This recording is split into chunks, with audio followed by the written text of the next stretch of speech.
శ్రద్ధగా వాక్యాన్ని విందాం. దయచేసి మాట్లాడకండి.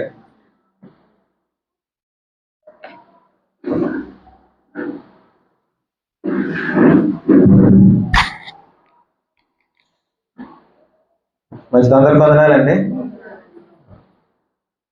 మనం గత కొన్ని వారాలుగా ధర్మశాస్త్రం కోసం నేర్చుకుంటున్నాం. మన వారం గతించిన వారం అయితే ధర్మశాస్త్రం నుంచి యేసుక్రీస్తు వారు మనల్ని విడిపించారు, ధర్మశాస్త్రాన్ని కొట్టివేశారని నేర్చుకున్నాం. ఇప్పుడు యేసుక్రీస్తు వారు ధర్మశాస్త్రాన్ని ఏం చేసి కొట్టివేశారు? ఎలా కొట్టివేశారు? పాటించి నెరవేర్చి కొట్టివేశారు. అంటే ఈ ఆజ్ఞలన్నీ పాటించి ధర్మశాస్త్రాన్ని అంతటినీ నెరవేర్చి అప్పుడు కొట్టివేశారు. ఇప్పుడు నెరవేర్చకపోతే ఏమవుదు? కొట్టివేయబడదు. నెరవేర్చకపోతే ఖచ్చితంగా కొట్టివేయబడదు. ఆయన ధర్మశాస్త్రాన్ని నెరవేర్చి కొట్టివేశాడు. ఇప్పుడు ధర్మశాస్త్రాన్ని ఎలా నెరవేర్చారు అనే విషయాన్ని నేర్చుకుందాం. ఈరోజు ఏమవుదు? ప్రతి విషయాన్ని ఒక్కొక్కటిగా నేర్చుకుంటూ వద్దాం. ధర్మశాస్త్రాన్ని నెరవేర్చారు అని తెలుసుకున్నాం. ఇప్పుడు ధర్మశాస్త్రాన్ని ఎలా నెరవేర్చారు అనే విషయాన్ని మనం ఆలోచిద్దాం. ఈరోజు ఒక పండగ కోసం ధ్యానం చేద్దాం. దేనికోసం? సాధారణంగా మనకు పండగలు అంటే చాలా ఇష్టమేనా? చాలా అంటే చాలా ఇష్టం. ప్రతిరోజు కంటే పండగ ఉన్న రోజు కొంచెం ఎనర్జీగా ఉంటాం. ఈరోజు అలాంటి ఒక పండగ కోసం, ఇశ్రాయేలీయులకి దేవుడు ఇచ్చిన పండగ కోసం మాట్లాడుతాం. ఇప్పుడు ఇశ్రాయేలీయులకి దేవుడు 7 పండగలను పరిచయం చేశాడు. ఎన్ని పండుగలు? 7 పండుగలు. ఆ 7 పండుగల్లో మొట్టమొదటి పండగ పస్కా పండగ. ఏ పండగ? పస్కా పండగ. ఆ పస్కా పండగ కోసం ఈరోజు ఆలోచిద్దాం. ఆ 7 పండుగలు ఒక్కొక్కటిగా ఆలోచిద్దాం. ఈ రోజు మాత్రం ఏ పండగ? పస్కా పండగ. అందరూ చెప్పండి ఒకసారి. పస్కా పండగ. పస్కా అంటే దాటిపోవుట, పాస్ ఓవర్ అంటారు. పస్కా అంటే దాటిపోవుట. ఏంటి? దాటిపోవుట. ఇప్పుడు ఆ పస్కా కోసం దేవుడు ఆ రోజు మోషేకి, అహరోనికి ఏం చెప్పారు అనేది ఆలోచిద్దాం. ఒకరోజు మీకు అర్థం కావడానికి ఒక స్టోరీలా చెప్తున్నాను, జాగ్రత్తగా. ఒకరోజు మోషేని, అహరోన్ని దేవుడు పిలిచాడు. దేవుడు పిలిచి ఇలా చెప్తున్నాడు, మోషే నువ్వు ఒక పని చేయి. ఏం చేస్తావంటే, ఇశ్రాయేలీలకి ఇది మొదటి నెల కదా, దేవుడు మాట్లాడేటప్పుడు ఇదంటే ఇది కాదు, ఇది మొదటి నెల కదా, ఈ మొదటి నెలలో మీరు చేయాల్సిన పని ఏంటంటే మొట్టమొదటి రోజు ఇంటికి ఒక గొర్రె పిల్ల కానీ మేక పిల్ల కానీ తెచ్చుకోండి. ఏం చేయాలట? ఒక గొర్రె పిల్ల కానీ మేక పిల్ల కానీ తెచ్చుకోండి. తెచ్చుకుని దాన్ని 14 రోజులు పెంచండి. ఎన్ని రోజులు? 14 రోజులు పెంచండి. 14 రోజులు పెంచిన తర్వాత ఆ రోజు సాయంత్రం, 14వ రోజు సాయంత్రం పూట మీరు చేయాల్సిన పని ఏంటంటే దాన్ని చంపేయండి. అదేం ప్రభా? 14 రోజులు తెచ్చి దాన్ని పెంచాలట. పెంచిన తర్వాత 14వ రోజు సాయంత్రం చంపేయండి. ఎలా చంపాలంటే ఎలా పడితే అలా కాదు. మీరు ఏం చేయాలంటే, ఒక కుటుంబానికి ఎంత అయితే ఆ గొర్రెపిల్ల సరిపోతుందో అంతమంది. ఒక గొర్రెపిల్ల 4 తినేయగలరా? అయితే ఒక గొర్రెపిల్లని తీసుకుని 4 తినండి. లేదు, 4 వాళ్ళు అవ్వదా? 2 కుటుంబాలు, ఆ కుటుంబంలో 4, ఈ కుటుంబంలో 4, లేకపోతే అక్కడ ఒక 10 మంది, ఇక్కడ ఒక 10 మంది, అందరూ కూర్చుని ఏం చేయాలా? ఆ బలిని తినాలి. మీరు ఇంకొక పని చేయండి, దాన్ని చంపేసిన తర్వాత మీకు అది తినడానికి ఒక విధానం ఉంది. ఎలా పడితే అలా తినకూడదు. మీరు 14 రోజులు దాన్ని ప్రేమగా పెంచాలి. పెంచిన తర్వాత మీరే ప్రేమగా పెంచిన ఆ చేతులతోనే చంపేయండి. చంపేసిన తర్వాత సాయంత్రం కూడా కూర్చోండి. ఎలా పడితే అలా తినకండి. దానికి ఒక విధానం ఉంది. ఆ విధానం చూడండి. నిర్గమాకాండం 12వ అధ్యాయం, జాగ్రత్తగా వినండి. నిర్గమాకాండం 12వ అధ్యాయం మొదటి నుంచి చదువుతాం. చూడండి, మొదటి నుంచి కొన్ని వచనాలు చదువుతాం. మోషే అహరోనులు ఐగుప్తు దేశంలో ఉండగా యెహోవా వారితో ఇలాగ సెలవిచ్చాను, నెలలో ఈ నెల మీకు మొదటిది, ఇది మీ సంవత్సరమునకు మొదటి నెల. మీరు ఇశ్రాయేలీల సర్వ సమాజముతో ఈ నెల దశమి నాడు వారు తమ కుటుంబముల లెక్క చొప్పున ఒక్కొక్కడు గొర్రె పిల్లనైనను మేక పిల్లనైనను అనగా ప్రతి ఇంటికి ఒక గొర్రె పిల్లనైనను ఒక మేక పిల్లనైనను తీసుకొనవలెను.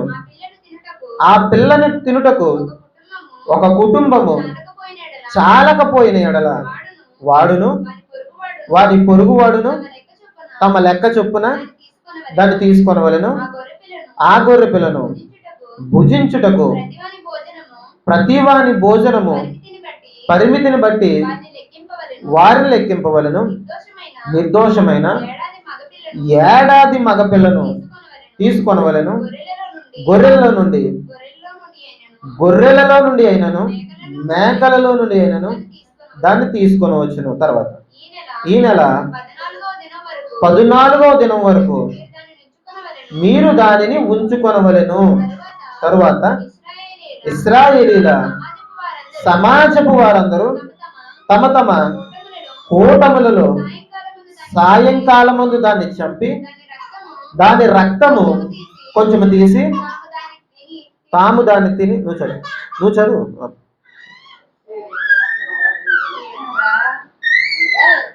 8వ వచనం చదవాలి. 7వ వచనం చదువు. 7 ఈ నెల 14వ దినం వరకు మీరు దాన్ని ఉంచుకొనవలెను. తరువాత ఇశ్రాయేలీల సమాజపు వారందరూ తమ తమ కూటములలో సాయంకాలమందు దానిని చంపి దాని రక్తము కొంచెం తీసి తాము దాన్ని తిను ఇళ్ళ ద్వారబంధపు 2 నిలువు కమ్ముల మీదను పై కమ్మి మీదను చల్లి ఆ రాత్రి వారు అగ్ని చేత కాల్చబడిన ఆ మాంసమును పొంగని రొట్టెలను తినవలెను. ఒకసారి ఆగుదాం. దేవుడు చెప్తుంది ఏంటంటే గొర్రె పిల్లని తీసుకురండి, 14 రోజులు పెంచండి. ఎలాంటి గొర్రె పిల్ల పడితే అలాంటి గొర్రె పిల్ల కాదు, నిర్దోషమైంది. ఎలాంటిదట? నిర్దోషమైన గొర్రె పిల్లని తీసుకురావాలి. నిర్దోషమైందంటే ఏ పాపం చేయలేదని కాదు, దానికి పాపాలు ఏముంటాయి. నిర్దోషమైందంటే ఎలాంటి రోగము లేనిది అని అర్థం. ఏంటి? ఎలాంటి రోగము, ఎలాంటి మచ్చలు, డాగులు, ఎలాంటి చర్మ వ్యాధులు లేని నిర్దోషమైంది తీసుకురావాలి. అది మగదే తీసుకురావాలి. ఏం చేయాలట? బలిచ్చేది ఎప్పుడు మగద తీసుకురావాలి. మగద తీసుకురావాలి. ఎందుకు మగద తీసుకురావాలి అనేది మనం తర్వాత ఆలోచిద్దాం. మగద తీసుకురావాలి, నిర్దోషమైనది తీసుకురావాలి. దాన్ని జాగ్రత్తగా 14 రోజులు పెంచాలి. 14 రోజులు పెంచిన తర్వాత 14వ రోజు సాయంత్రం దాన్ని బలిగా అర్పించాలి. అర్పించిన తర్వాత దాని రక్తం ఉంటుంది కదా, దాని రక్తాన్ని ఒక పాత్రలోకి తీసుకోవాలి. ఏం చేయాలి? ఒక పాత్రలోకి తీసుకోవాలి. తీసుకుని వాళ్ళు ఏ ఇంట్లో అయితే ఆ పస్కా బలిని తినబోతున్నారో ఆ ఇంటి ద్వారబంధం మీద, నిలువు కమ్మి మీద, అడ్డ కమ్మి మీద పూయాలి. ద్వారబంధానికి నిలువు కమ్ములు, అడ్డ కమ్ములు ఉంటాయి కదా, ఆ నిలువు కమ్మి మీద, అడ్డ కమ్మి మీద ఆ రక్తాన్ని పూయాలి. ఎవరి రక్తం ఇది? ఆ గొర్రె పిల్ల రక్తమైన మేకపిల్ల రక్తమైన దాన్ని పూయాలి. పూసిన తర్వాత ఒక విషయం ఏంటంటే, మీరు తినే విధానానికంటే ముందు మీరు ఒక పని చేయండి. ఆ పని ఏంటంటే, పొద్దున వరకు బయటికి రాకండి. ఏంటంట? ఉదయం వరకు బయటికి రావద్దు. మీరు తలుపులు తీయొద్దు. మీకు తలుపులు వచ్చి కొట్టినట్టున్నా, బయట నుంచి ఎవరో పిలిచినట్టున్నా, మీ పక్కింటోళ్ళు పిలిచినా, మీ ఎదిరింటోళ్ళు పిలిచినా, ఎవరు పిలిచినా రావద్దు. రావద్దు. వచ్చారంటే చచ్చిపోతారు. ఏంటి? వచ్చారంటే చనిపోతారు. మీకు ఏ పనులున్నా చీకట పడక ముందే అన్ని చక్క పెట్టుకుని లోనకి వెళ్ళిపోండి.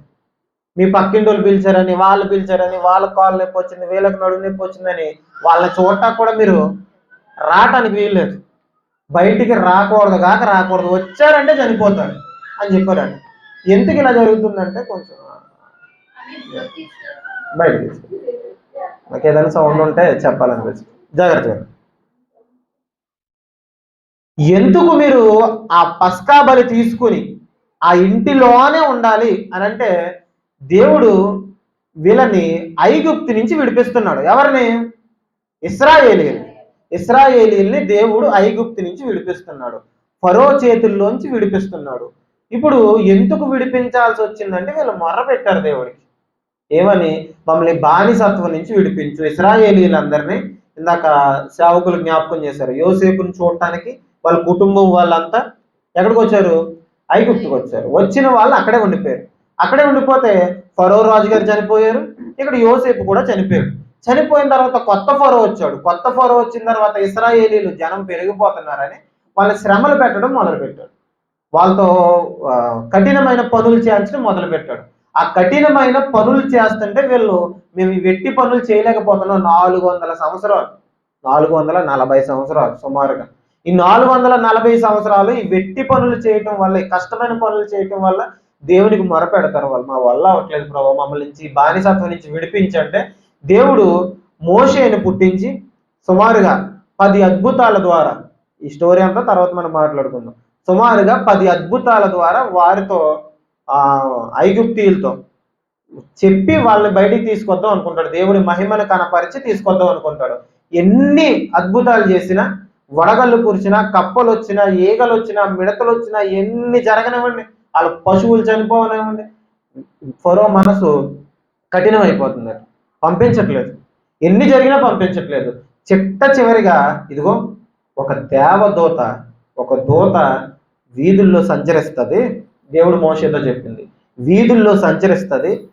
మీరు బతకాలంటే ఆ గొర్రె పిల్ల రక్తం ఎక్కడ కనిపించాలి? ఆ గుమ్మాల దగ్గర, గడపల దగ్గర కనిపించాలి. ఆ గుమ్మం దగ్గర మాత్రం కనిపించలేదా మీరు కూడా ఏమవుతారు? సంహరించబడతారా? అందరూ అంటే అందరూ కాదు, తొలిచూలు పుట్టిన వాళ్ళు, ఇంటిలో మొట్టమొదటిగా పుట్టిన వాళ్ళు, వాళ్ళు చిన్నవాళ్ళు అవని, పెద్దవాళ్ళు అవని, ముసలి వాళ్ళు అవని, ఎవరవని, ఇంట్లో మొట్టమొదటిగా పుట్టిన వాళ్ళు, 4-5 అన్నదమ్ములు ఉన్నారు అనుకోండి, మొట్టమొదటి పుట్టినవాడు చనిపోతాడు. అలాగే జంతువులు, మొట్టమొదటి పుట్టిన జంతువులు ఉంటాయి కదా, అవి కూడా చనిపోతాయి. మీరు ఏం చేయాలంటే మీరు బయటికి రావద్దు. ఇది అసలు పండగలాగా ఉందా? ఇది పండగలాగా ఉందా? మనకు పండగలు అంటే బట్టలు వేసుకుంటాం, బయట తిరుగుతాం, అలా తిరుగుతాం, సినిమా హాల్కి వెళ్తాం, అక్కడికి ఎక్కడ ఎంజాయ్ చేయటం మన చుట్టూ ఉండే కల్చర్ ఇది పండగలు అంటే. వీళ్ళ పండగకి ఇంట్లోంచి బయటికి రాకూడదు. బయటికి వస్తే ఏమవుతారు? మన పండగలు అయితే బయట తిరుగుతాం, వీళ్ళ పండగలు బయటికి రాకూడదు. బిక్కుమంటూ లోన ఉండాలి. ఇంకో విషయం ఏంటంటే, అది సంహరించిన తర్వాత, మరికొన్ని విషయాలు మనం మాట్లాడుకుందాం. అది సంహరించిన తర్వాత ఎలా పడితే అలా తినకూడదట. ఎలా తినాలి అని అంటే చెప్పులు వేసుకోవాలట. ఏం వేసుకోవాలి? చెప్పులు వేసుకోవాలట. నడుము బిగించుకోవాలట. కొంచెం కంగారుగా తినాలట. ఎలా తినాలి?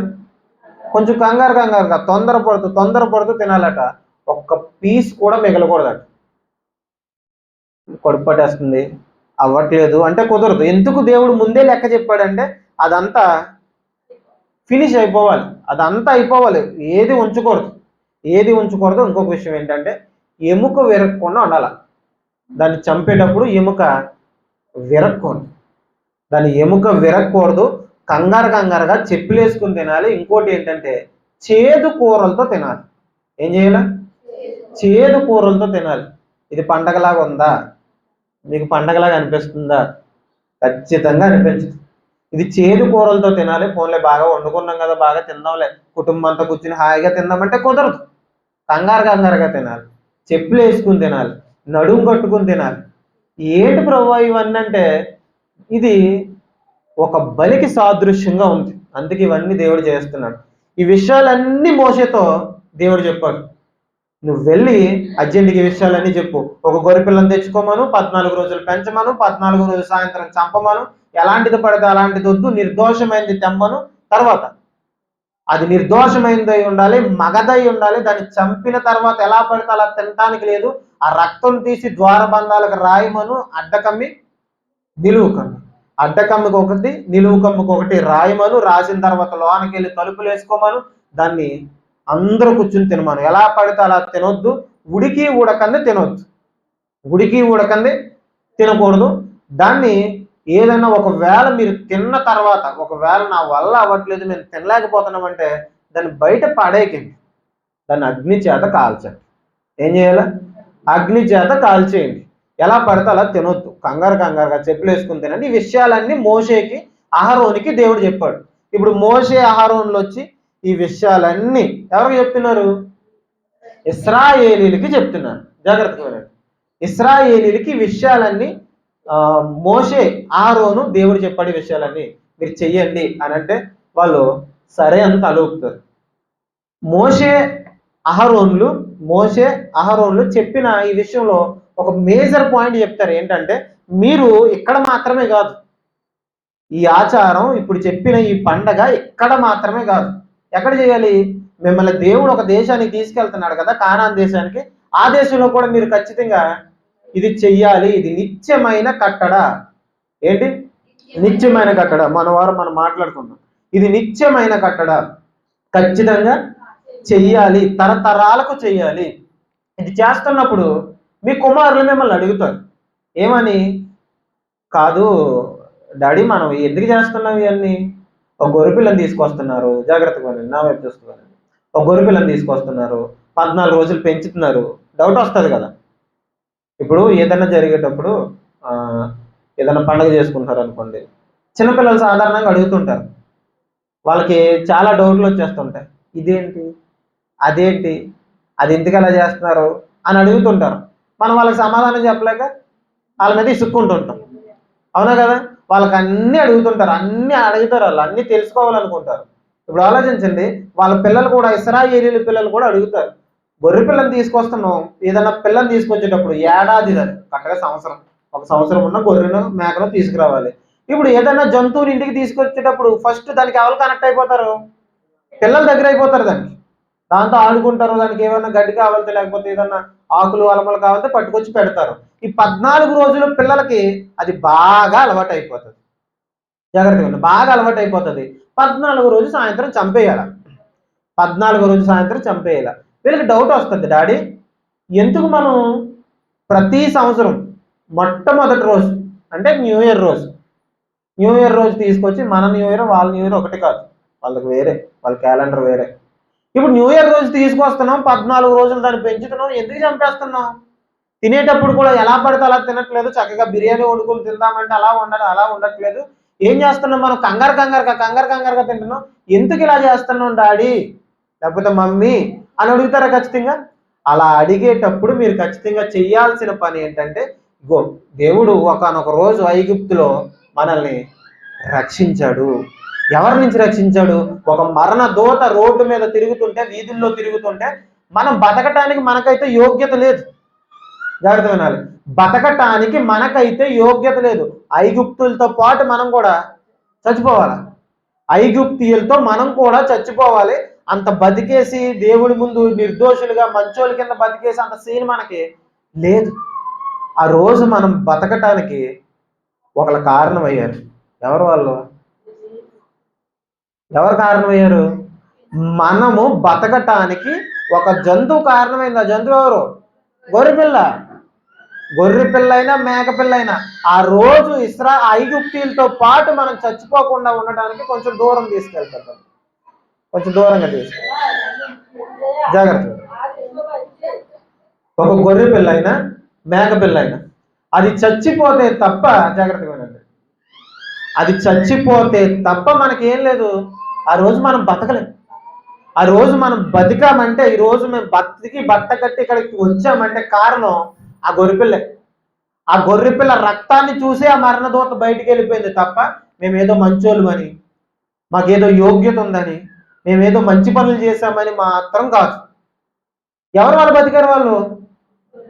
వాళ్ళకి అర్థం కావాలి, ఈ గొర్రె పిల్ల ఏ పాపం చేయలేదు, నిర్దోషమైంది, ఏ రోగం లేనిది, ఇలాంటిది ఏ తప్పు చేయలేని గొర్రె పిల్ల చచ్చిపోవటం వల్ల మేము బతికాం. లేదంటే మా ఇంట్లో కూడా చావులు తప్పవు. ఇప్పుడు మీకు ఒక డౌట్ రావాలి. దేవుడు ఐగుప్తీయుల చిన్నపిల్లల్ని ఏం చేశాడు? తొలిచూలి పుట్టిన పిల్లల్ని చంపేశాడు. చాలా మంది బయట వాళ్ళు ఇలా క్వశ్చన్స్ అడుగుతుంటారు. ఏంటంటే, చిన్నపిల్లల్ని చంపేసిన దేవుడు ఇదేం దేవుడు అండి? వాళ్ళ ప్రజలను కాపాడుకోవడానికి వాళ్ళ చిన్నపిల్లల్ని చంపేస్తాడా? ఐగుప్తీయుల చిన్నపిల్లల్ని చంపేస్తాడా? ఐగుప్తీయుల చిన్నపిల్లలు కొంచెం దూరం తీసుకెళ్ళిపోతాం. కొంచెం దూరంగా తీసుకెళ్ళి ఊరుకోబెట్టి కొంచెం దూరంగా తీసుకెళ్ళి జాగ్రత్త. ఏం చెప్తున్నాను? గొర్రెపిల్ల. ఇప్పుడు ఐగుప్తీయుల్ని చంపేసి ఇశ్రాయేలీని బతికిస్తాడా? వాళ్ళు చిన్నపిల్లల్ని ఎందుకు చంపేయాలి అసలు అని చాలా మంది బయట వాళ్ళు అడుగుతున్నారు. చిన్నపిల్లల్ని చంపేసి దేవుడు ఇదేం దేవుడు అండి అని చాలా మంది మిమ్మల్ని అడుగుతున్నారు, కానీ చాలా మంది చాలా క్వశ్చన్స్ అడుగుతున్నారు బయట. చిన్నపిల్లల్ని చంపేయడం ఏంటి, చిన్నపిల్లల్ని చంపేయడం ఏంటి, చిన్నపిల్లల్ని చంపేయడం ఏంటి? ఇప్పుడు ఆలోచించండి, వాళ్ళు ఊరికినే చనిపోలేదు. దేవుడు ఏదో వాళ్ళ మీద పగబట్టి చంపేయలేదు. వీళ్ళు ఐగుప్తీయులంతా ఒకానొక రోజు ఒక తప్పు చేశారు. బైబిల్ ప్రకారం ఆలోచించండి, బైబిల్ ప్రకారమైనా ఈ లోక పరంగానైనా ఒక్కడు మాత్రం జ్ఞాపకం ఉంచుకోండి. ఏంటంటే మనం చేసింది మన నెత్తి మీదకి వస్తుంది. మనం ఏది విత్తుతామో అదే పంటను ఖచ్చితంగా కోస్తాము. అదే పంటను ఖచ్చితంగా కోస్తాం. ఈరోజు చేసేసాం, ఎవరికొకరికి అపకారం చేసేసాం, చేసేసిన తర్వాత అక్కడితో అయిపోయింది అనుకోకండి. అది మరలా తిరిగి నేను ఎత్తి మీదకి త్వరగా రాబోతుంది. అది మాత్రం జ్ఞాపకం ఉంచుకోవాలి. ఈరోజు ఏదో చేసేసాం, ఎదుటివారి మీద మాటలు అనేసాం, ఎదుటివారి మీద నిందేసేసాం, ఎదుటివారి మీద ఏదో చేసేసాం, అయిపోయిందని అనుకోకండి. అది కొంచెం లేట్ అయినా ఖచ్చితంగా ఖచ్చితంగా ఖచ్చితంగా తిరిగి తిరిగి తిరిగి తిరిగి తిరిగి నేను ఎత్తి మీదే పడుతుంది. వీళ్ళు చేసిన తప్పు ఏంటంటే, ఐగుప్తీయులు చేసిన తప్పు, వాళ్ళు ఇశ్రాయేలీల చిన్న పిల్లల్ని చంపేశారు. దారుణంగా చంపేశారు. ఎలా చంపేశారంటే పుట్టగానే తల్లి దగ్గర నుంచి లాక్కుని వెళ్ళిపోయి సంహరించి చంపేశారు. నదిలో పాడేశారు. పిల్లల్ని తీసుకువెళ్ళి నదిలో పాడేశారు. మామూలుగా కాదు, అలా పుట్టగానే మగపిల్లోడు పుట్టాడా, మగపిల్లోడు పుట్టిన వెంటనే చంపేయడమే. ఆ తల్లి ఎంత బాధపడి ఉంటుంది చెప్పండి. వాళ్ళ కుటుంబం అంతా మగపిల్లోడు పుడతాడని ఎంతో ఆశగా చూస్తారు. మగపిల్లోడు పుట్టిన వెంటనే 2 సంవత్సరాల పిల్లలందరిని తీసుకుని వెళ్ళి చంపేయడమే. అలా పుట్టడం, ఆ ముఖం చూసిందో చూడలేదో బాబు. పుట్టిన వెంటనే కొంచెం మత్తుగా ఉంటారు కదా, కొంచెం నీరసంగా ఉంటారు, చూడలేరు. చూడలేని టైంలో వాళ్ళు రావటం, పిల్లవాడు పుడుతున్నాడు, ఒక ఆవిడికి నెలలు నిండిపోయినాయి అని అంటే, ఆ నెలలు నిండిపోయిన ఆ టైంలో వీళ్ళు చేసే పని ఏంటో తెలుసా? ఈరోజు ఆవిడకి నొప్పులు వస్తున్నాయి, కనబోతుంది అనే టైంలో బయట భటులు ఉంటారు, సైనికులు ఉంటారు, ఎవరు పుడతారా అని చూస్తారు. ఆడపిల్ల పుట్టింది అనుకోండి, వదిలేసి వెళ్ళిపోతారు. మగపిల్లడు పుట్టారు అనుకోండి, తీసుకువెళ్ళి అక్కడ ఉన్న నైలు నదిలో పడేసి వెళ్ళిపోతారు. నైలు నదులు అలా శవాలు తేలుతూ ఉంటాయి. అర్థమవుతుందా? ఇంత దారుణంగా ఆ చిన్న పిల్లల్ని చంపేశారు వాళ్ళు. ఊరికే పోతుందా? రాకుండా ఉంటుంది మీదకి, తిరిగి వారి నెత్తి మీదకే వచ్చింది. మనం చేసుకున్నది ఖచ్చితంగా మన మీదకి వస్తుంది. ఆ రోజు ఆ తల్లులు ఎంత బాధపడుతున్నారో, వాళ్ళ కుటుంబం ఎంత బాధపడుతుందో, ఆ బాధ ఏంటో తెలియాలంటే ఇప్పుడు ఏం చేయాల? అది సంగతి. మనం చేసుకున్న పాపం ఎక్కడికి పోదు, తిరిగి మన నెత్తి మీదకి వస్తుంది. ఐగుప్తీయులు ఇశ్రాయేలీని బాగా దోచుకున్నారు. మామూలుగా కాదు, బాగా దోచుకున్నారు. వాళ్ళ కష్టాన్ని అంతటిని తినేశారు. వాళ్ళు చేసే ప్రతి పనిలో ఒక వెట్టి చాకిరీ చేయించుకున్నారు. వాళ్ళు చేసిన పని ఏంటో తెలుసా? ఇశ్రాయేలీలు బయటికి వెళ్ళిపోయేటప్పుడు చేసిన పని ఏంటో తెలుసా? వాళ్ళ దగ్గర ఒకసారి మీ చెవులీలు ఎక్క, లేకపోతే మీ గొలిసి చిన్న ఫంక్షన్ ఉంది వేసుకుంటానని ఇచ్చుకున్నారట. మీకు అర్థం కావడం చెప్తున్నాను. వాళ్ళ బంగారం అడిగి తెచ్చుకున్నారట. అడిగి తెచ్చుకుని ఇంకొకటే ఇవ్వడం, వెళ్ళిపోయారు అంతే. తెర సముద్రం దాటి వెళ్ళిపోయారు. వాళ్ళ బంగారం దోచుకుని వచ్చేసారు. ఒకప్పుడు వాళ్ళని దోచుకున్నారు, వస్తు వాళ్ళ ఆస్తిపాస్తులు వీళ్ళు తెచ్చేసుకున్నారు.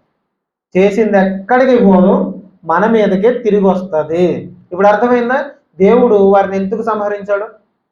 ఇప్పుడు వారిని సంహరించి మనం బతికామంటే నాన్న ఒక కారణం ఉంది, మన యోగ్యతను బట్టి కాదు. ఎవరి వల్ల? ఒకసారి గట్టిగా చెప్పండి, ముగించుకుంది. ఎవరి వల్ల బతికమ్మని? గొర్రెపిల్ల రక్తం వల్ల, నిర్దోషమైన గొర్రెపిల్ల చచ్చిపోయింది గనక మనం బతికాము. ఆ గొర్రెపిల్ల చావకపోతే మనకు బతుకు లేదు. ఆ గొర్రెపిల్ల చావకపోతే ఈరోజు మనం కూడా చచ్చిపోదుము అని పిల్లలకి అభ్యసింపజేయండి. ఈ పిల్లలకి ప్రతి సంవత్సరం అడుగుతున్న ప్రతిసారి వీళ్ళకి చెప్పాలి, గొర్రెపిల్ల లేకపోతే మనం చచ్చిపోతాం, గొర్రెపిల్ల లేకపోతే చచ్చిపోతాం. గొర్రెపిల్ల రక్తం ఆ రోజు కనిపించింది కనుక నిలువు కమ్మి మీద, అడ్డకమ్మి మీద, నిలువు కమ్మి మీద, అడ్డకమ్మి మీద. నిలువు అడ్డం కలిపితే ఏమవుతుందో చెప్పండి? ఒక నిలువు కమ్మి, ఒక అడ్డ కమ్మి, అంతేనా? ఆ రోజు ఆ గొర్రెపిల్ల లేకపోతే మనం ఏమైపోతాం? చచ్చిపోదు నాన్న. ఈరోజు మనం ఇలా బతుకున్నామంటే, బతికి బట్ట కట్టి రోజు గుప్పుడు మెతుకులు తింటున్నామంటే, ఆ గొర్రె పిల్ల ఏ పాపము చెయ్యని గొర్రె పిల్ల చచ్చిపోయింది అని పిల్లలకి ప్రతి సంవత్సరం నేర్పించాలట. ఇది పండగ యొక్క అసలు అర్థం. పండగ అంటే ఎంజాయ్ చేయడం కాదు. పండగ అంటే ఇప్పుడు క్రిస్మస్ జరుగుతుందండి. క్రిస్మస్ మనం చేసుకుంటున్నాం. అది పండగలా చేయకూడదు. వీళ్ళకి కూడా దేవుడు అది పండగలాగే ఏం చెప్పలేదు. పండగ వాతావరణం ఏమైనా ఉందా? అది పండగలా చేయకూడదు. పండగలా చేస్తే ఖచ్చితంగా తప్పే. వాళ్ళకి అర్థం చేయించాలి. మన పిల్లలకు కావచ్చు, చుట్టుపక్కల ఉన్న వాళ్ళందరికీ కావచ్చు, వాళ్ళకి అర్థం అవ్వాలి ఏమని. ఒక రక్షకుడు ఈ భూమి మీదకి వచ్చాడు అన్న సంగతి అర్థం కావటానికి క్రిస్మస్ చేయాలి. అర్థమవుతుందా? ఏదైనా ప్రార్థన పెట్టుకుంటున్నాం అనుకోండి, ఈ ప్రార్థన లేకపోతే ఉపవాస ప్రార్థన చేస్తున్నాం అనుకోండి, ఉపవాసం ఎందుకుంటున్నారు వీళ్ళు అంటే వీళ్ళ క్షమాపణ, వీళ్ళు దేవుడు వారి కోసం చనిపోయాడు, అయినా చనిపోయినప్పటికీ వీళ్ళు పాపం చేస్తున్నారు కనుక వాటి నుంచి తప్పించుకోవటానికి, దేవుడి దగ్గరికి క్షమాపణ పొందడానికి వీళ్ళు ప్రార్థన చేస్తున్నారు. ఈ విషయాలన్నీ బయట వాళ్ళకి అర్థం అవ్వాలి. అర్థమవుతుందా? బయట వాళ్ళకి అర్థం అవ్వాలి. అందుకు పండగలు చేయాలి తప్ప మనం ఎంజాయ్ చేయడానికి, మనం బయట తిరగడానికి, స్టేజ్లు వేసుకొని డ్యాన్స్లు వేయడానికి, క్రిస్మస్ రోజు అడావులు చేయడానికి కాదు పండగలు చేయాల్సింది. వీళ్ళ పిల్లలకి అభ్యసింపజేయాలి. వీళ్ళ పిల్లల్లో ఒక ప్రింట్ పడిపోవాలి. గొర్రె పిల్ల లేకపోతే మనం ఏమైపోతాం? చచ్చిపోతాం. మనం బతకాలంటే ఒక నిర్దోషమైంది చచ్చిపోవాలా, ఆ రక్తం చిందించబడితే తప్ప మనకి రక్షణ లేదు అన్న సంగతి వీళ్ళకి మనసులో ప్రింట్ అయిపోవాలి. ఇలా ప్రింట్ అయిపోతూ వచ్చిన తర్వాత యేసుక్రీస్తు వారి లోకానికి వచ్చారు. ఆయన ఏ పాపం అన్నా చేశారా? ఏ పాపం చేయలేదు. ఆయన నిర్దోషమైన వాడు. మగది ఎందుకు తీసుకురావాలంటే యేసుక్రీస్తు వారికి సాదృశ్యం కనుక. మగ ఆ పిల్ల, మేక పిల్ల కానీ గొర్రె పిల్ల కానీ ఎందుకు తీసుకురావాలంటే అది యేసుక్రీస్తు వారికి సాదృశ్యం కనుక తీసుకురావాలి. నిర్దోషమైందే ఎందుకు తీసుకురావాలి అని అంటే ఎందుకు తీసుకురావాలి? యేసుక్రీస్తు వారు ఏ పాపం చెయ్యలేదు కనుక. ఇప్పుడు దాన్ని చంపి ఆ రక్తాన్ని ఆ నిలువు కమ్మి మీద, అడ్డ కమ్మి మీద ఎందుకు పుయ్యాలి అని అంటే ఆ శిలువ మీద ఆయన చనిపోయాడు కనుక. ఆ ఎముకలు ఎందుకు విరచకూడదు అని అంటే ఎందుకు విరచకూడదు? యేసుక్రీస్తు వారి ఎముకలు కూడా శిలువలో విరవబడలేదు కనుక. అర్థమవుతుంది? పండగ వెనక ఎంత అర్థం ఉందో చూడండి. ప్రతి సంవత్సరం పిల్లలకి చెప్పండి అని ఎందుకు చెప్పాడంటే దేవుడు ఇదంతా వాళ్ళకి అర్థం కావాలి. యేసుక్రీస్తు వారు వచ్చి చనిపోయిన వెంటనే వాళ్ళకి అర్థమైపోవాలి. ఇన్ని రోజుల నుంచి మనం చేసిన పండగ ఇదా? ఈయనకి సాదృశ్యంగా ఈయన యొక్క మరణం మనకు అర్థం కావడానికి దేవుడు ఇన్ని సంవత్సరాల నుంచి మనకి ఈ పండగని చేయించుకుంటూ వచ్చాడా అన్న విషయం అర్థం కావాలి. అంత కంగారుగా తినేమని చెప్తున్నారు కదా. ఎందుకు తినేమని చెప్తున్నారంటే ఒక మాట చూద్దాం చూడండి. కొరింథీయులకు రాసిన పత్రిక ముగించుకుందాం. కొరింథీయులకు రాసిన మొదటి పత్రిక 4వ అధ్యాయం. కొరింథీయులకు రాసిన మొదటి పత్రిక 4వ అధ్యాయం 7వ వచనం. త్వరగా చదవండి. ఎందుకనగా క్షమించండి. కొరింథీయులకు రాసిన మొదటి పత్రిక 5వ అధ్యాయం 7వ వచనం. 5:7 మీరు పులిపిండి లేనివారు కనుక క్రొత్త ముద్ద అవుటకై ఆ పాతదైన పులిపిండిని తీసి పారవేయుడి. అంతేకాక క్రీస్తువను మన పస్కా పశువు వధింపబడెను. ఏంటట? క్రీస్తువను పస్కా పశువు. చెప్పండి అంతే మాట. మళ్ళీ చెప్పండి. మళ్ళీ ఒకసారి. ఆ పస్కా పశువు ఏంటట? ఎప్పటి నుంచో వాళ్ళు చేసుకుని వస్తున్న గొర్రె పిల్ల. దేనికి సాదృశ్యం అంటే ఇదిగో యేసుక్రీస్తు వారికి సాదృశ్యం. ఆ రోజు ఆ గొర్రె పిల్ల చచ్చిపోతే తప్ప వాళ్ళకి బతుకులేదు. ఈ రోజు దేవుని గొర్రె పిల్లగా వచ్చిన యేసుక్రీస్తు వారు చనిపోతే తప్ప మనకి రక్షణ లేదు. అర్థమవుతుందా? ఆయన చచ్చిపోతే తప్ప మనం బతకలేం. మనం బతికి ఇలా బట్ట కడుతున్నామంటే, దేవుని ముందు ఈ రోజు ఇలా సన్నిధిలో ధైర్యంగా నిలబడ్డామంటే కారణం ఆ నిర్దోషమైన గొర్రె పిల్ల మన కోసం చచ్చిపోయింది. అర్థమవుతుందా? నిర్దోషమైన గొర్రె పిల్ల మన కోసం చచ్చిపోయింది. ఈ విషయాలన్నీ బుర్రకెక్కితే ఇంక మరలా మనం లోకంలోకి ఎలా వెళ్తాం చెప్పండి. మనం బతకాల్సిన స్థితి మనది కాదు. బతికే అంత యోగ్యత మనకు లేదు. ఆ ఐగుప్తులు చచ్చిపోయినట్టే మనం కూడా చచ్చిపోవాలి అని వాళ్ళకి అర్థం అవ్వాలి కదా. వాళ్ళు చచ్చిపోయినట్టే మనం కూడా చచ్చిపోవాలి. కానీ మనల్ని కాపాడింది మన మంచి పనులు కాదు, మన నీతి క్రియలు కాదు, మనం ఏదో మంచోళ్ళమని కాదు. మనల్ని కాపాడింది ఒకే ఒక్కటి, గొర్రె పిల్ల రక్తం. గొర్రెపిల్ల, నిర్దోషమైన గొర్రెపిల్ల మన కోసం చచ్చిపోయింది కనుక మనం బతుకం. ఒకవేళ ఆ గొర్రెపిల్ల మన కోసం చచ్చిపోకపోతే మనం ఏమవుతాం? మనం కూడా వాళ్ళతో పాటు చచ్చిపోతాం. అర్థమవుతుందా? ఆ గొర్రెపిల్ల మన కోసం చనిపోయింది. ఈ విషయం మనకు అర్థం కావాలి. యేసుక్రీస్తు వారు మన కోసం చనిపోయారు కాబట్టి ఈ రోజు ఇంత గొప్ప రక్షణ భాగ్యం మనకు వచ్చింది. ఆ గొర్రెపిల్ల అయిన యేసుక్రీస్తు వారు మన కోసం చనిపోకపోతే ఏమవుతుంది చెప్పండి? ఏమవుతుంది చెప్పండి? లోక పాపాలు తీసుకుని పోయి దేవుని గొర్రెపిల్ల అని యేసుక్రీస్తు వారి కోసం బాప్తిస్మ ఇచ్చే యోహాను గారు అంటారు. లోక పాపాలన్నీ తీసుకుపోయే దేవుని గొర్రెపిల్ల. ఆయన మన పాపాలు భుజాల మీద వేసుకుని మనల్ని రక్షించడానికి, ఆ మరణం నుంచి, ఆ నరకం నుంచి రక్షించడానికి ఆయన మన కోసం చనిపోయాడు. ఆ రోజు బతుకుండడానికి గొర్రెపిల్ల కారణం, ఈ రోజు మనం రక్షించబడటానికి యేసుక్రీస్తు వారు కారణం. ఆయన నిర్దోషమైన వాడు, ఏ తప్పు చేయలేదు. తప్పులు ఏమైనా చేసుంటే మనం చేసాం. అర్థమవుతుందా? తప్పులు పాపాలు ఏమైనా చేసుంటే మనం చేసాం. ఆయన ఏ తప్పు చేయలేదు. ఆయన నిర్దోషమైన వాడు. ఆ నిర్దోషమైన గొర్రెపిల్ల మనతో కొన్ని రోజులు ఈ భూమి మీద కదిలింది. 14 రోజులు ఎందుకు ఇచ్చారంటే, ఆయన ఈ భూమి మీదకి వచ్చి కొన్ని రోజులు మనతో పాటు జీవించాడు, కొన్ని రోజులు మనతో పాటు మాట్లాడాడు, ఎన్నో అద్భుతాలు చేశాడు, ఎన్నో ఆశ్చర్యకార్యాలు చేశాడు. అన్ని అద్భుతాలు ఆశ్చర్యకార్యాలు చేసిన ఆయన్ని బలవంతంగా తీసుకుపోయి ఏం చేశారు? సాయంత్రం మాత్రమే చంపాలి దాన్ని. యేసుక్రీస్తు వారు ఎప్పుడు చచ్చిపోయారు? 3 గంటలు సాయంత్రం పూట చచ్చిపోయారు. ఆ పశువు శరీరాన్ని ఉంచకూడదట, మిగల్చకూడదట. ఎందుకు మిగల్చకూడదంటే యేసుక్రీస్తు వారి శరీరం ఏమైంది చెప్పండి? తిరిగి 3వ దినాన లేచి. ఇప్పుడు ఆ పస్కా పశువు అదిగోండి మన ముందు అక్కడ ఉంది కదా, అది ఆ విందు. ఆయన చనిపోయాడు. చనిపోయి ప్రతి ఆదివారం, లేకపోతే నెలకు ఒకసారి కొంతమంది తీసుకుంటారు, ప్రతి ఆదివారం ఆ బల్ల మీద మనకు అది కనిపిస్తుందంటే మనకి వెంటనే గుర్తు రావాల్సింది ఏంటంటే, ఆ రోజు ఆయన చచ్చిపోకపోతే మనకి ఈరోజు బతుకు లేదు. ఆ శరీరాన్ని, ఆ గొర్రెపిల్ల శరీరాన్ని ఎలా పడితే అలా తినొచ్చండి, ఎలా పడితే అలాగా తినకూడదు. ఎలా పడితే అలా తినకూడదు. గొర్రెపిల్ల శరీరాన్ని ఎలా తినాలి? కొంచెం ముందు చెప్పాను మీకు. చేదు కూరలతో తినాలి. ఎలా తినాలి? చేదు కూరలతో తినాలి. ఎందుకు చేదు కూరలతో తినాలంటే, యేసుక్రీస్తు వారు చనిపోయేటప్పుడు ఆయనకి ఏమిచ్చారు? చేదు చిరకనిచ్చారు. అర్థమవుతుందా? ఈ విషయాలన్నీ అర్థమైతే భలే ఉంటుందండి. ఆ రోజు ఎప్పుడో పాత నిబంధనలో నిర్గమకాండంలో జరిగిన ఆ విషయాలు ఇక్కడ క్రొత్త నిబంధనలో యేసుక్రీస్తు వారికి లింక్ అయి ఉంటాయి. ఇవన్నీ ఆయన ఏం చేసుకొస్తున్నాడు చెప్పండి? నెరవేరుస్తున్నాడు. నెరవేర్చి కొట్టేస్తున్నాడు. ఆ రోజు చేదు కూరలు, అక్కడ ఆ కూరలు తినమన్నాడు. ఈ రోజు ఆయనకి చేదు తాగిపిస్తున్నారు. ఆయనకి బల్లెపు పోటు పొడిచారు. ఎక్కడ పొడిచారు బల్లెపు పోటు?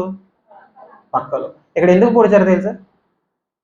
అక్కడ ఏ ఎముకలు ఉండవు కనుక, ఎముకలు వేగకుండా ఇక్కడ కట్టగా, ఎముకలు లేని చోట ఇక్కడ పొడవబడ్డాడు. ఒక ఎముక విరవబడలేదు. ఆయన మన కోసం చనిపోయాడు. ఆ శరీరాన్ని ఎలా తినాలి? ఆ గొర్రెపిల్ల శరీరాన్ని ఎలా తినాలంటే చేదు కూరలతో తినాలి, కంగారు పడుతూ చెప్పులు వేసుకుని తినాలి, తర్వాత నడువు కట్టుకుని తినాలి, కంగారుగా తినాలి. ఒక్క పీస్ కూడా మిగలనివ్వకూడదు. ఏం చేయకూడదు? ఎలా పడితే అలా ఉండొచ్చా? ఎలా పడితే అలా ఉండకూడదు. ఎలా పడితే అలా తినొచ్చా? ఎలా పడితే అలా తినకూడదు. ఇప్పుడు ఆ పస్కా బలి ఇదిగో మన ముందు ఉంది. ఆ రొట్టె ద్రాక్ష రసం. దీన్ని ఎలా పడితే అలా తినొచ్చా? దాన్ని మిగల్చొచ్చా? దాన్ని ఎక్కడ పడితే అక్కడ పెట్టవచ్చా? పెట్టకూడదు. దాన్ని మిగల్చకూడదు. దాన్ని ఎక్కడ పడితే అక్కడ పెట్టకూడదు. జాగ్రత్తగా తినాలి. ఆ చెప్పులు వేసుకోవడం, కంగారుగా తినడం దేనికోసం అంటే జాగ్రత్త కోసం. బయట తినే ఫుడ్ లాగా ఇది ఉండకూడదు. బయట మనం తాపీగా కూర్చుని కంచం ముందెట్టుకుని ఫ్యాన్ వేసుకుని చక్కగా తింటాం. ఇది అలా ఉండకూడదు అని చెప్తున్నాడు. అర్థమవుతుందా? కొంచెం అప్రమత్తత, జాగ్రత్త అవసరం. ఎందుకు? ఇది యేసుక్రీస్తు వారి శరీరం. ఇది యేసుక్రీస్తు వారి శరీరం కనుక ఎలా పడితే అలా తీసుకోకూడదు, ఎలా పడితే అలా ఉండకూడదు. అమ్మ వేలు తిరిగాను ఒక్క నిమిషం ఆగండి, వాక్యం అయిపోయినట్టు వెళ్ళిపోతుంది. ఎలా పడితే అలా తినకూడదు, ఎలా పడితే అలా ఉండకూడదు అని దేవుడు చెప్తున్నాడు. ఇది ఎందుకు ఎలా పడితే అలా తినకూడదు అని అంటే ఒకే ఒక కారణం. అదేంటి? యేసుక్రీస్తు వారి శరీరం. ఏంటి? యేసుక్రీస్తు వారి శరీరం కనుక దాన్ని ఎలా పడితే అలా తీసుకోకూడదు. ఇప్పుడు ఆలోచించండి, ఈ విషయాలన్నీ నెరవేర్చుకుంటూ వచ్చాడు ఆయన. యేసుక్రీస్తు వారి ధర్మశాస్త్రాన్ని ఎలా కొట్టివేశారు? నెరవేర్చి కొట్టివేశారు. ఆ రోజు పస్కా బలిలో ఏవైతే నియమ నిబంధనలు ఉన్నాయో అవన్నీ ఆ సిలువలో నెరవేర్చి కొట్టివేశారు. ఒక మాట చదువుకుని ముగించుకుందాం. చూడండి, కొలస్సీలకు రాసిన పత్రిక 2వ అధ్యాయం చదువుకుని ముగించుకుందాం. కొలస్సీలకు రాసిన పత్రిక 2వ అధ్యాయం 16-17 వచనాలు.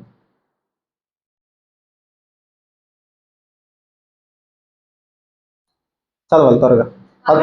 కాబట్టి అన్నపానముల విషయంలోనైనను, పండుగ, అమావాస్యల, విశ్రాంతి దినము అనువాటి విషయంలోనైనను మీకు తీర్పు తీర్చ ఎవరికి అవకాశం ఇవ్వకుడి. ఇవి రాబోవు వాటి ఛాయే గాని నిజస్వరూపము క్రీస్తులో ఉన్నది. ఈ పండగలు, ఈ అమావాస్యలు ఏవైతే, ఈ నియమ నిబంధనలు, ధర్మశాస్త్రంలో ఉన్న నియమ నిబంధనలు, పండగలు ఏవైతే ఉన్నావో అవి రాబోవు వాటి ఛాయ, నిజస్వరూపం ఎక్కడుంది అంటే మీకు అర్థం కావటానికి చెప్తున్నాను. ఇప్పుడు నేను నిలబడ్డాను అనుకోండి, నా వెనక ఎండ వచ్చినప్పుడు ఏం పడుతుంది? సూర్యుడి పక్క ఉంటే ఎండ పక్కన ఉంటుంది, నెట్ట నిలువుగా ఉంటే చిన్నగా నీడ పడుతుంది. ఇప్పుడు నీడ చూసి నేను అనుకోకూడదు, నీడే నేనే. ఇప్పుడు నీడ చూసిన తర్వాత అలా పైకి వచ్చాడు అనుకోండి, ఇప్పుడు నేనేంటో, నా రూపం ఏంటో, నేను ఎలా ఉంటానో అర్థమవుతుంది. ఇప్పుడు ఆ పండగలు అనేవి ఏంటట? ఛాయ అంటే నీడ.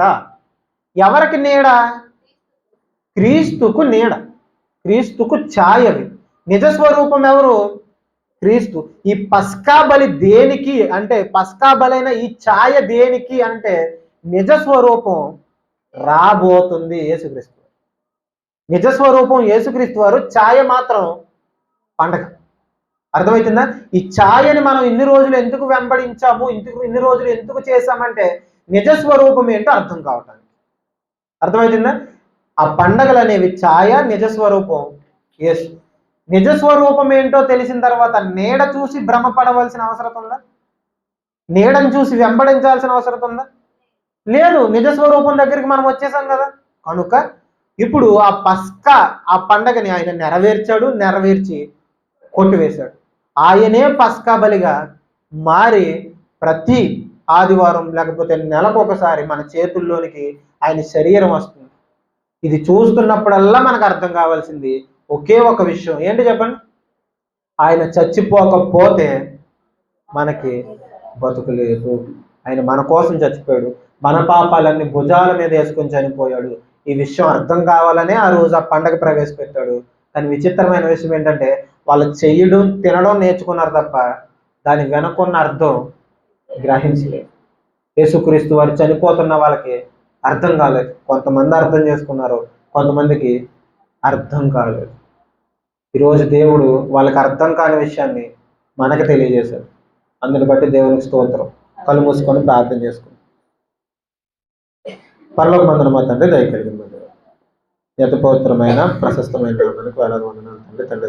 ప్రభు ఇప్పటి వరకు తండ్రి మీరు మాతో మాట్లాడిన విధానాన్ని బట్టి వందనాలు. అవును ప్రభు, మాలో ఏ యోగ్యత లేదో, ఏ అర్హత లేదు ప్రభు.